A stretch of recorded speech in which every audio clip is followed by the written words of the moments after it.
Did this trigger just taste the soup? This trigger tasting the soup. Me and Priscilla can't believe it. One of the most ridiculous moments on last week's episode of The Oval was the scene where Hunter forced Richard to taste the soup that Priscilla made for him. He tried to get Priscilla to taste the soup, but she pretty much cussed him out and told him he done lost his mind. But no, not Conan as Richard. Richard not only tasted the soup, but he was nice enough to bring Priscilla her own spoon to the party too. Oh, he was ready, and he remembered what Hunter told him. They'd both taste the soup before he does. Of course, Hunter is taking all these precautionary measures because he thinks that someone is trying to kill him, and now he has to watch everything and everybody around him. But he's losing trust in the wrong ones. It's his own wife that he needs to be worried about, not Priscilla and Richard. I did a separate video on Priscilla and Hunter's newfound interest in her big booty.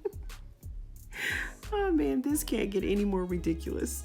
And one of my subscribers here mentioned how Hunter's interest in brown women is supposed to be a good thing. How?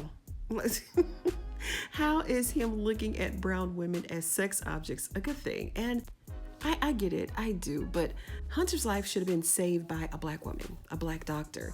He needs other kinds of interaction with black women other than being their boss or their sugar daddies. And there's nothing wrong with having an attraction, but his gross, lustful, condescending approach is a huge turnoff.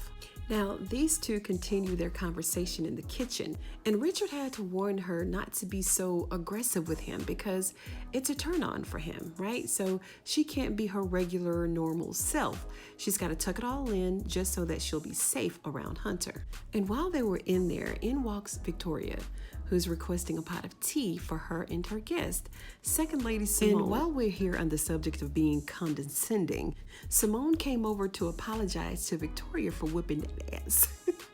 This is crazy. Would you have done it?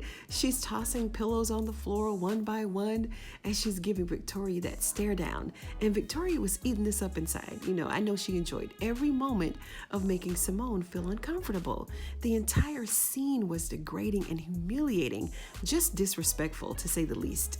And these two. Now, when Eli told Max to take Simone home, she specifically requested that Bobby take her home. Simone, we see you. And she gives Bobby this look every single time that they're on screen together. Her excuse was she felt more comfortable with Bobby taking her. Okay, he's gonna end up smashing her. Just watch what I tell you. Bobby Baby has a third eye for picking up the pheromone of married women who want to give him a little bit. It's just a matter of time. They just spending a little bit too much time together, if you ask me. And as she arrived, she saw Victoria. She's 30 deep with the Secret Service right behind her, like they're on the way to a funeral or something.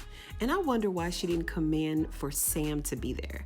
You know, that's her number one protector, so she thinks. But Sam couldn't be there even if he was commanded to because he's in the woods trying to keep Manny off his ass. He tricked Manny into leading him to believe that he was just gonna walk him through the woods and then go to the compound. Manny deserves Usher Board of the Month award. He's been bringing in intruders left and right? Standing out there in the woods like a frog catching flies with his tongue. He done caught up to everybody trying to infiltrate on the compound. And when I say everybody has been to the compound, I mean everybody, even Max. Do y'all remember when he and Bobby were in the cabin? I think they were trying to hide Lily out or something. And then Max went on his morning run and he said that he ran into the compound. Then he said he took one of the Raku soldiers down.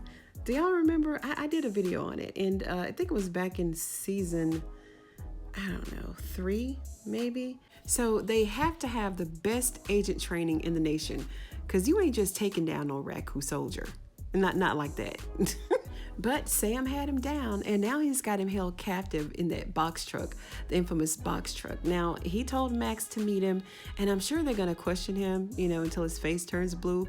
Very much unlike the Raku Usher Board, they immediately take you to the kitchen, give you something to eat, then you go to the highest, and then more than likely, you're going to end up in one of those punishment trailers. And I really don't see how Max could focus at all with Victoria all in his face with her shoulders exposed, flirting with him, right? It was a light flirt, nothing serious. But I have a question. Do you think that he'd be able to escape Victoria's prowess? I don't know. If she were to really try to give him some, right? Women, listen, we have a very powerful way of doing things. So why should Max be any different? He's not exempt. Alan was able to walk away though, after she grabbed his junk right in the employees' break room. So I don't know, maybe Max will be strong enough and just walk away? Because he's next. Oh yeah, he's next on her roster. Watch what I tell you. So she finally slithered her way into the Oval Office to talk to Eli so that they can come up with another plan to get rid of Simone. And I guess they were just playing when they said that she was going to meet her demise while she was away with the children. And maybe Eli thought that it would be a little bit too convenient and too loud. So he's had a change of heart. He's going to go down to talk to her down in the bunker. And if you ask me, I think Eli is playing both of them. Eli's goal was to become president, right? And this was his plan with his wife, and this is also his plan with Victoria. And they've been doing the hoochie coochie since before Hunter became president. And as soon as he got sworn in, this character immediately went into beast mode. He fired Donald.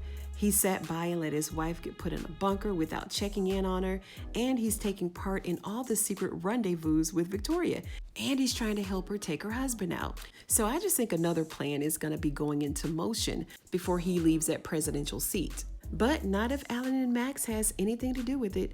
Things are going to turn around in the White House soon, I think. Only because Max already peeped game on what's going on between Eli and Victoria, and Alan has the attention of the FBI. And he really doesn't want to work with them, but he knows that he has to avenge Ellie's death some kind of way, right?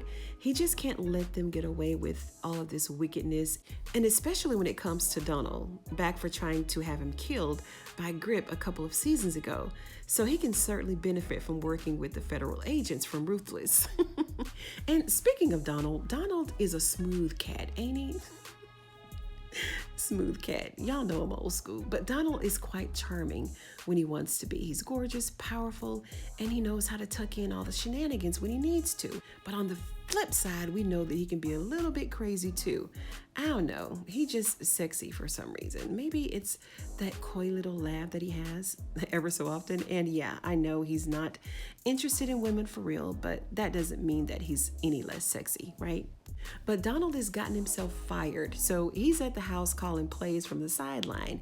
So with him being at home, I don't know why Hunter told Alonzo to not let Donald see him bring Kareem through the White House, because he ain't even there. But Donald told Alan to get back to work and keep an eye on his office, in particular the paperwork that's resting in those mahogany drawers. Doesn't he have a nice office? Donald's office is really nice, but Alan is so sick of Donald that it's pathetic. He used to look up to Donald. He used to respect him, but, you know, now it's quite the opposite. And that kind of wraps up all the happenings on Tyler Perry's The Oval, Season 5, Episode number 8, the final scene. I've already done that, recapped it, and if you missed it, I'll leave it linked above. And if you like this video, go ahead and give it a thumbs up. You know I'd appreciate it. And if you're a fan of Tyler Perry's The Oval like I am, go ahead and sub to this channel for more videos just like this one. Thank you so much for tuning in today, you guys, and I'm gonna see you on the next one.